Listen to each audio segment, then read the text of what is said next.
Brothers and sisters, moving on, I want to now go into the practical aspects of fasting and see what questions you have. So first of all, let us look at, when you fast, what is it that you are supposed to be fasting away from? So memorize these. Number one, in the daytime, from the moment Fajr, the break of dawn, until sunset, we don't eat anything and don't drink anything. Anything that goes through the mouth or any other place and then goes through the throat into the esophagus. Even if it's a marble, if you put a marble in there, it's going to break your fast. So anything that goes through the mouth or the nose or the ears, through the area of the throat into the esophagus, breaks the fast. Except if it's by mistake, forgetfulness, incidental. So if it wasn't your fault, then it does not break your fast. So any deliberate eating or drinking. Number three, any intravenous nourishment must be avoided as well. Needles that gives you nourishment, whether it's water, whether it's vitamins, minerals, all of that, protein, that breaks your fast if you put it through there, and we must avoid it. And number four, sexual intercourse in the daytime. And when I say sexual intercourse, I'm not talking about fornication and adultery, zina. We're talking about husband and wife who are married, halal sexual intercourse. Now, I want you to remember 7 things that break your fast. 7. Number 1, of course, eating anything deliberately. Number 2, drinking anything deliberately. Number 3, intravenous nourishment or food. Number 4, sexual intercourse in the daytime. Number 5, unconsciousness, being unconscious before Fajr all the way to Maghrib. So let's say you're having an operation and they put anesthetic, and you went unconscious for almost the entire day from Fajr until sunset, then you've got to make up that day. It breaks your fast. But if you are unconscious for part of the day, it does not break your fast. That's like sleeping. Number 6, I'm just going to say it in a more appropriate way. Self-stimulation until ejaculation. And that's for both males and females. We don't have taboo topics in Islam, but the way we say them is respectful. Does everybody understand what that means? Number 7, deliberate vomiting. You make yourself vomit. If someone vomits unintentionally, they do not need to, it does not break their fast. But intentional vomiting breaks your fast. And you'd have to make up that day. Because the Prophet, peace be upon him, he said this. He said, if someone vomits unintentionally, they do not need to make up for it. But if someone induces vomiting intentionally, then they do need to make up for it. The hadith is in Abu Dawud, Tirmidhi, and others. Brothers and sisters, now we talk about making up. So the people who are exempt from fasting, all they need to do is make up the days that they didn't fast. Who is exempt from fasting? Number 1, a person who falls ill, sick in Ramadan. Sickness means that if you were to fast, you're going to get sicker. If you were going to fast while sick, you're going to increase the sickness. Or it's going to make you even weaker and debilitate you. Anything such as a flu or a fever, these are the types of sicknesses and above that a person is allowed to break their fast and not harm their body. All you do is you break your fast normally, and then you just, any other time during the year, you make up those days. Number 2, a traveler. A person who is on travel journey, as Allah said in the Quran, Surah Al-Baqarah. What is the travel journey? Well, that depends on each era and each place. In the olden times, travel was a little bit less distance than today. But all the scholars and jurists agree that the minimum to be called a journey anywhere in the world is 80 kilometers or more. You can break your fast after 80 kilometers or more. Should you break your fast? It depends on journey. The scholars split it into two types, according to the Quran and Sunnah, of course, with evidence. Number one, if your journey is not difficult, and you're not harmed either way, and you're not getting, significant tiredness and exhaustion from it, then it is a 50-50 option. You can break it or keep fasting. Completely neutral option. You will not be sinned this way or that way, and you will be held guilty. And that's what he used to say to his companions. The Prophet ﷺ used to say, if you want, fast. If you want, break it.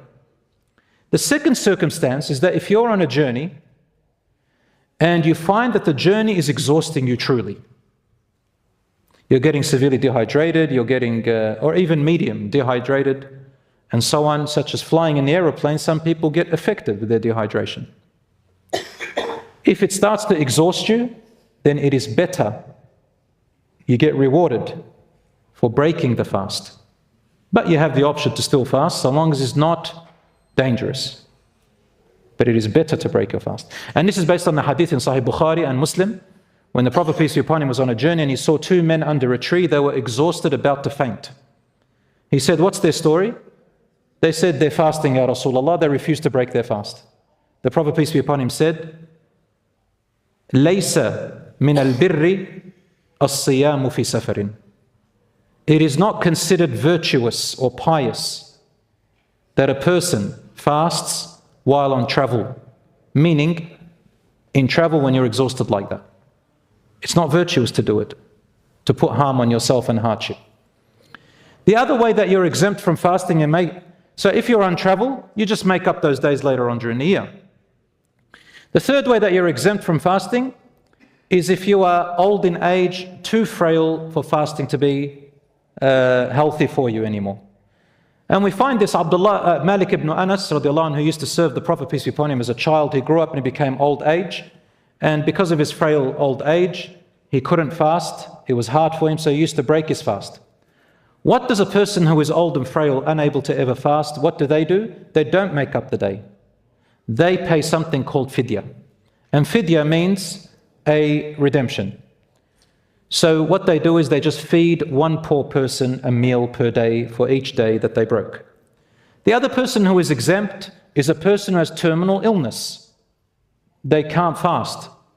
And they don't know when they'll be cured. They don't know. The doctors tell you this is forever.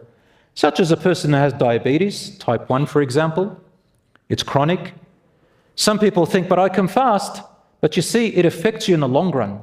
It can affect your kidneys slowly. So you've got to really get advice from the doctors and not be a superhero. If this is going to be bad for you, then you can break your fast. If you can do some days, that's okay. If you want to pay fidya for other days, that's fine. And again, you either if you're able to make up those days later on in shorter days, that's fine. But if not, you know yourself, you just pay to feed one poor person per day. The other person who is exempt from fasting is a pregnant woman or a breastfeeding woman. Now, there is a condition on this. Not every woman who is pregnant is exempt. Not every woman who breastfeeds is exempt. Only some women who there is a genuine fear that she will be harmed if she fasted while pregnant, or her baby will be harmed if she fasted while pregnant, or she will be harmed if she fasted while breastfeeding, or her baby will be harmed if she fasted while breastfeeding, or everything altogether. Some women, if they are breastfeeding and they fasted, the milk dries out and then she stops lactating, she stops producing milk. So she's harmed and the baby's harmed. What do we do for people like this? They have actually 4 options.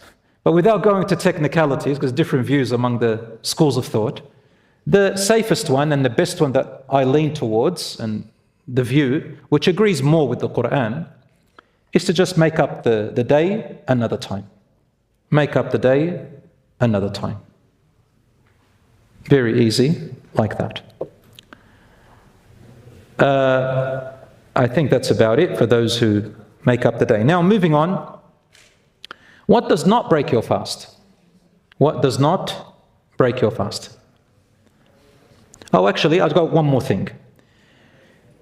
If a person has intercourse in the day, husband and wife, while they were fasting, they have to do one of 3 things. as a kafara, which means an expiation. Free a slave. Buy a slave somewhere in the world and free them. Now, we don't have that today. Number 2, fast 60 consecutive days in a row. If they're not able to do that, then feed 60 poor people a meal per day. The majority of the scholars say it's in order. The Maliki school of thought, and they have very strong evidence, they said it's an option to choose between any one of them. So you can do either one, inshallah. But please don't fall into that problem. That's a major sin. That's why I say to people when they call me, can we do our marriage in Ramadan? I say, you crazy? They want to get married a day before Ramadan. Like, some people, they say, oh, I just don't want to fall into haram. That's a noble thing. No worries, but just be careful, right? But if there's no issue, leave it till after Ramadan, ya akhi. Which brings me to something else, and that is a person who self-stimulates until ejaculation.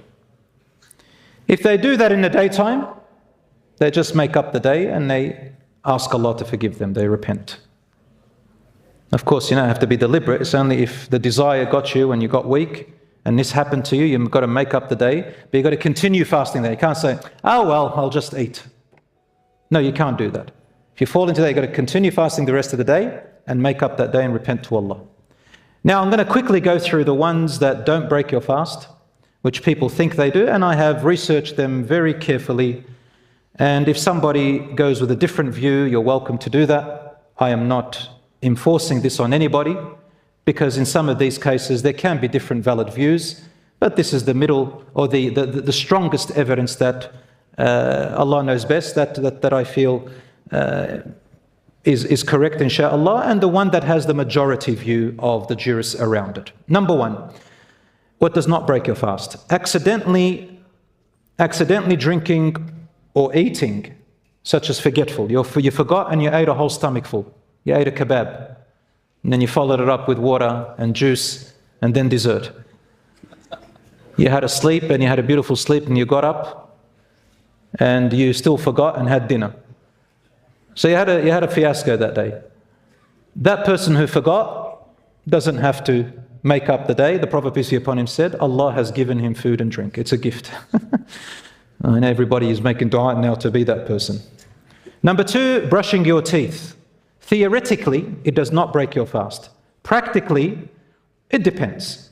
You need to ensure that no toothpaste passes into your throat. So if you can brush your teeth carefully in the daytime and not let the toothpaste go through your throat, then you're fine. And if you're going to use like the mixed residue, like when you brush, the toothpaste mixes with your saliva, that does not break your fast because it's so minute and it does not affect your fasting. This is similar to the miswak. The Prophet ﷺ aims to use the miswak, and we know that miswak, the root of the tree, also has residue. Number 3, and anyway, the safest thing to do is to brush your teeth before Fajr. Make sure you also clean your tongue out, because when you pray next to me, I'm going to move the other side. And brush after the iftar, inshallah. Especially if you've eaten toom ujej, garlic and chicken, Lebanese. Lirda alaykum, please, Lebanese. Onion, garlic, jej is a combustion ingredient, poof, in the prayer. It's terrible. I've been to so many iftars and then I want to move away. Number 3, involuntary inhalation of fumes, smokes, or secondary smoke near you. This does not break your fast. Someone's smoking next to you, someone's having shisha or gila. I hope you're not around those people, but if you are, what do you do? Number 4, tasting food for flavor if needed. There is no disagreement among jurists that tasting the food just on your tongue and you spit it out does not break your fast. Number 5, insulin.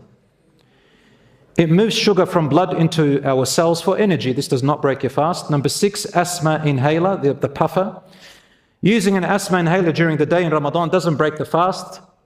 This was supported by scholars like great scholars, and most of the participants in the 9th Fiqh and Medical Symposium organized by the Islamic Organization for Medical Science in Kuwait agreed upon that it does not break your fast because first, the mist from the asthma inhaler is just air. It reaches the lungs and helps to open up the air passages that get tight due to asthma. This mist doesn't reach the stomach and doesn't count as food or drink for the patient. Secondly, it's not like eating or drinking. It's more similar to taking a blood sample for testing or using non-nutritious injections.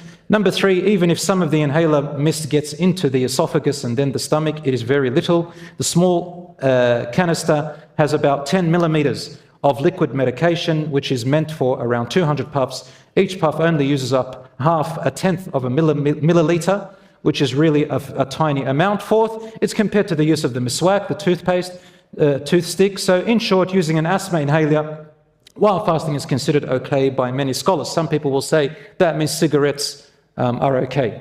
But you see, brothers and sisters, cigarettes are not okay. They break your fast because they have nicotine absorption. The nicotine is well absorbed by the stomach, with studies indicating approximately 8 to 18% of ingested nicotine is absorbed into the stomach. Direct ingestion, when smoking, particulates, including nicotine, tars, and heavy metals, are trapped in the saliva and swallowed, placing them directly into the stomach. Number 6, suppositories. Suppositories, medication, not nourishment, does not enter the throat, into the stomach, therefore they do not break your fast. And finally, kissing and hugging your spouse. I think a lot of you are going to say Alhamdulillah secretly. Kissing and hugging your spouse in itself in the daytime does not break your fast. However, if you fear that you will not be able to contain or control yourself from intercourse or, well, how can I say it? They don't. Major release. Major release. You know? So then don't. That's why one man said, Ya Rasulullah, can I kiss my wife? He said yes. Another man said, can I kiss my wife? He said no. The man that said yes, he was an old man. Yeah, the last time probably in this situation, probably the dinosaur age. So he thought nothing's going to really happen. The young man who came, he was a young man. He said, not for you, don't do it. And he didn't say out of forbidden, but he said it to him, don't, because just in case, it's better because, young people and all that. So brothers and sisters, final words, may Allah subhanahu wa ta'ala make this Ramadan and this fasting a time in which our virtuous and pious spirituality rises truly. May Allah subhanahu wa ta'ala reward us and forgive our sins and make it an expiation and a pardoning. May Allah subhanahu wa ta'ala clean our hearts and help us in elevating our iman and bring us together strongly and accept our dua and relieve our brothers and sisters who are going through turmoil, oppression and hardship everywhere around the world from it. May Allah subhanahu wa ta'ala bless you, our brothers and sisters. هذا وصلى الله على نبينا محمد والحمد لله رب العالمين.